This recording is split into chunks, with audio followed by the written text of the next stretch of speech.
Hello everyone. Today in this lecture I am going to start practical session of BSc 5th semester Applied Zoology. So let's get started with biological interactions. Before starting your first exercise you have to know what are biological interactions actually, okay? So biological interactions हमारे पास क्या है कि एक community में organisms पर एक दूसरे का क्या इफेक्ट रहता है उसे हम कहते हैं बायोलॉजिकल इंट्रैक्शंस, ठीक है। और बायोलॉजिकल इंट्रैक्शंस क्यों ज़रूरी हैं, बिकॉज ये इंट्रैक्शंस जो हैं ये मेंटेन रखती हैं इकोसिस्टम को, ठीक है। अब आप देखिए डिफरेंट टाइप्स की हमारे पास बायोलॉजिकल इंट्रैक्शंस हैं। उनमें फर्स्ट देखें आप mutualism, then commensalism, parasitism, neutralism, amensalism and competition, ठीक है। अब देखो दो स्पीशीज़ के बीच अगर म्यूचुअलिज्म होगा इट मीन्स कि ये दोनों स्पीशीज़ जो हैं हमारे पास वो क्या हैं, बेनिफिटेड हैं, ठीक है। First species and second species दोनों स्पीशीज़ हमारे पास जिसमें बेनिफिटेड होते हैं that interaction is known as mutualism, okay. After that जिस इंट्रैक्शन में हमारे पास एक स्पीशीज़ न्यूट्रल रहती है दूसरी स्पीशीज़ भी न्यूट्रल रहती है उस इंट्रैक्शन को हम कहते हैं न्यूट्रलिज्म, ओके। उसके बाद आती है बात कमेंसलिज्म की। तो कमेंसलिज्म हमारे पास एक ऐसी इंट्रैक्शन है जिसमें एक स्पीशीज़ तो न्यूट्रल रहेगी बट दूसरी स्पीशीज़ बेनिफिटेड रहती है, ठीक है। एक स्पीशीज़ बेनिफिटेड रहती है और दूसरी स्पीशीज़ न्यूट्रल रहती है जिसमें उसे हम कहते हैं कमेंसलिज्म, ओके। उसके बाद आता है हमारे पास पैरासिटिज्म। तो पैरासिटिज्म में एक स्पीशीज़ हमारे पास हार्म रहती है और दूसरी स्पीशीज़ को बेनिफिट होता है, ठीक है। एक स्पीशीज़ को नुकसान होता है और दूसरी स्पीशीज़ को बेनिफिट होता है, इस इंट्रैक्शन को हम कहते हैं पैरासिटिज्म, ओके। उसके बाद हमारे पास एमेंसलिज्म। एमेंसलिज्म में एक स्पीशीज़ हार्म्ड रहती है और दूसरी स्पीशीज़ जो है वो न्यूट्रल रहती है, ठीक है। कि एक स्पीशीज़ को फ़ायदा इसमें फ़ायदा नुकसान, एक स्पीशीज़ को नुकसान रहता है और दूसरी स्पीशीज़ को कोई इफेक्ट नहीं होता है, उस इंट्रैक्शन को हम कहते हैं एमेंसलिज्म, ओके। लास्ट हमारे पास कॉम्पिटिशन। कॉम्पिटिशन में क्या रहता है कि दोनों स्पीशीज़ जो हैं उनको नुकसान रहता है, ठीक है। सो ये थी हमारे पास कुछ बायोलॉजिकल इंट्रैक्शंस। और आपके सिलेबस में जो बायोलॉजिकल इंट्रैक्शन हैं अब हम वो देखते हैं जो आपके सिलेबस में मेंशन है, ठीक है। सो आपके सिलेबस में मेंशन है, आपके पास फर्स्ट एक्सरसाइज है आपकी और जो आपको बायोलॉजिकल इंट्रैक्शन मेंशन है यहाँ पे सिलेबस में फर्स्ट इज़ कमेंसलिज्म, ठीक है।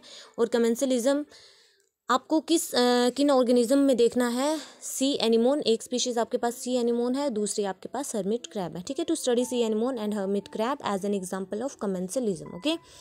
सो फर्स्ट ऑफ ऑल आपको पता होना चाहिए कमेंसलिज्म क्या होता है। अभी मैंने बताया कमेंसलिज्म जहाँ पे एक ऑर्गेनिज्म जो है वो बेनिफिटेड रहता है और दूसरे ऑर्गेनिज्म को दूसरी स्पीशीज़ को कोई नुकसान नहीं रहता है, ठीक है।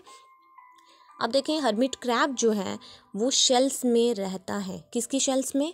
वो शेल्स जो स्नेल्स ने अपनी बॉडी की ओल्ड शेल्स शेड की होती हैं उन खाली शेल्स में ये हर्मिट क्रैब रहता है। अब ये जो रिलेशनशिप है किसका, हर्मिट क्रैब का और उन स्नेल्स की शेल का, ना ही हर्मिट इस जो रिलेशनशिप में ना ही स्नेल्स को फ़ायदा हो रहा है ना ही स्नेल्स को नुकसान हो रहा है, ठीक है।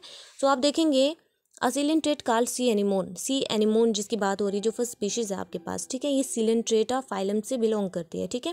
अब आप देखेंगे सी एनिमोन जो है हमारे पास वो इसी गैस्ट्रोपोड शेल, ये जो स्नेल की शेल है इसकी बाहर वाली सरफेस पे रहता है ये सी एनिमोन, ठीक है। अब इस वो गैस्ट्रोपोड शेल जिसको ऑक्यूपाई किसने किया होता है, अनदर आर्थ्रोपोड जिसका नाम है हमारे पास जो आपके पास दूसरी species that is hermit crab. के शेल के अंदर कौन होता है, हर्मिट क्रैब, और शेल के बाहर कौन होता है, सी एनिमोन, और सेंटर में शेल है जिसको ना तो फ़ायदा है ना तो नुकसान है, ठीक है। अब आप देखें ये क्रैब क्या करता है, ये कैरी करता है सी एनिमोन को एक जगह से दूसरी जगह ले जाने में हेल्प करता है उसकी, ठीक है। अब किसके लिए, फूड के लिए।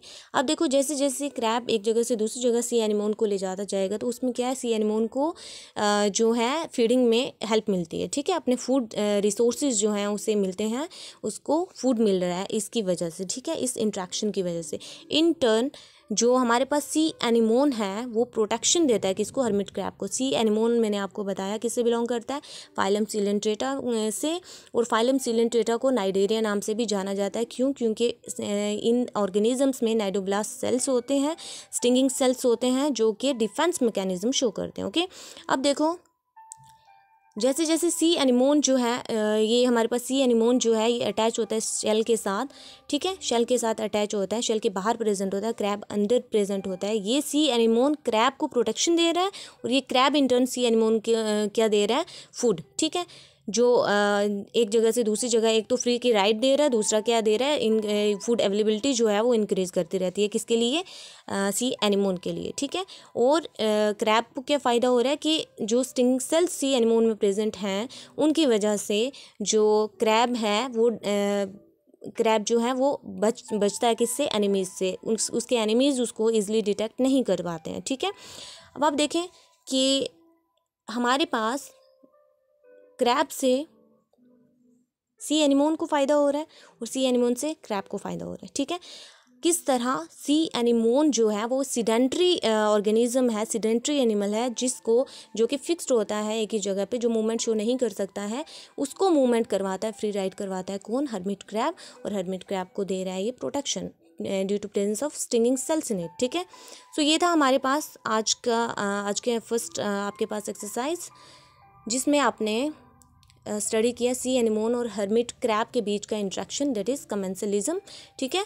इसमें आपको ये डायग्राम बनानी होगी। इसमें आप देखें कि ये है हमारे पास हर्मिट क्रैब, ये देखें, ठीक है। और ये आपके पास है गैस्ट्रोपोड शेल, स्नेल की शेल, ओके। और ये आपके पास शेल के ऊपर जो प्रेजेंट है that is sea anemone. Sea anemone shell के ऊपर प्रेजेंट है। हर्मिट क्रैब जो शेल के अंदर प्रेजेंट है, ठीक है। ये हर्मिट क्रैब शेल को मूव करता है और जो हमारे पास सीडेंट्री एनिमल ऊपर जो हमारे पास सी एनिमोन है उसको फ्री की राइड मिल रही है, ओके। और फूड रिसोर्सेज भी उसको मिल रहे हैं, ओके। या तो आप ये डायग्राम बना लें, अगर ये डिफ़िकल्ट लगती है तो आप ये डायग्राम भी बना सकते हैं, लेबलिंग इसकी कर लें, ठीक है। जिस तरह की ये हमारे पास क्या है, ये हमारे पास सी एनिमोन है, ये हमारे पास स्नेल की शेल है और ये हमारे पास हर्मिट क्रैब है, ओके। सो ये था आज का आपका प्रैक्टिकल। एक वीडियो इसके साथ मैं लिंक कर रही हूँ, आप देखेंगे कि किस तरह हर्मिट क्रैब जो है वो मूवमेंट करवाता है किसको? सी एनिमोन को, ओके। सो यहाँ देखेंगे इस वीडियो में आप कि किस तरह जो हमारे पास हर्मिट क्रैब हैं,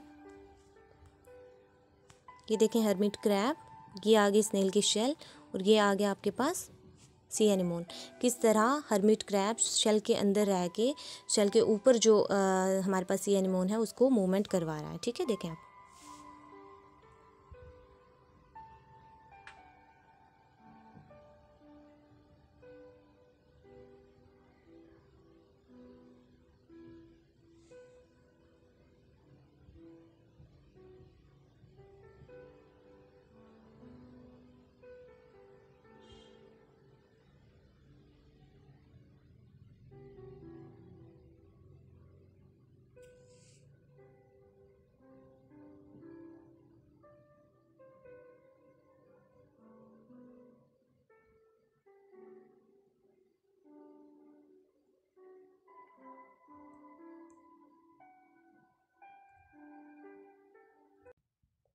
सो ये था आज का आपका फर्स्ट ये प्रैक्टिकल, फर्स्ट एक्सरसाइज प्रैक्टिकल में।